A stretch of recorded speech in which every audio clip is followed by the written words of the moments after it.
കസാലയിൽ ഇരുന്നാണ് നിസ്കരിച്ചിരുന്നത്.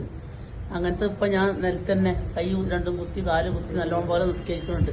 ഒരു 2 വർഷം പോലെ ഇപ്പം അത് അങ്ങനെ ചെയ്യലെടുത്തിട്ട് 4 വർഷം ഞാൻ മൊത്തം കസാലയിൽ ഇരുന്നിട്ടാണ് അങ്ങനെ മാത്രം ആകാൻ പറ്റുള്ളൂ.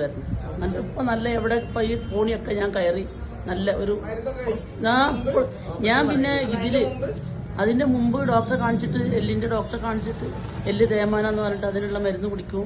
അപ്പം ഞാൻ ചീർത്ത് വരും, നീര് വരും. അപ്പോൾ കുറേ നിർത്തും, പിന്നെയും കുടിക്കും. അങ്ങനെ കുറേ വർഷം അങ്ങനെ പോയിക്കണം. ഇപ്പം ഞാൻ സത്യം പറയുകയാണെങ്കിൽ മോഡിക്കാരൻ്റെ ഒരു പ്രൊഡക്റ്റ് ഒഴിവാക്കില്ല. ഇത് എന്തിനാന്നുള്ളത് എനിക്ക് അറിഞ്ഞില്ലെങ്കിലും എല്ലാം മേടിച്ച് കുടിക്കും ഞാൻ തന്നെ, വേറെ ആർക്കും കൊടുക്കല്ല. ഞാൻ തന്നെ എല്ലാ സപ്ലിമെന്റും ഞാൻ തന്നെ മേടിക്കും. ഞാൻ തന്നെ ഇതും കുടിക്കുന്നുണ്ട്, പിന്നെ ഇതുമുണ്ട്, പിന്നെ ഡീടോക്സ് ഉണ്ട്, നോനി ഉണ്ട്,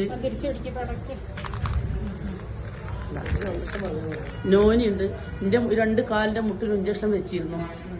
പിന്നെ വഴിക്കടവ് ഒരു ഡോക്ടറെ അടുത്ത് പോയിട്ട് അത് കഴിഞ്ഞിട്ട് പിന്നെ അവർ ഓപ്പറേഷൻ ചെയ്യണമെന്ന് പറഞ്ഞു.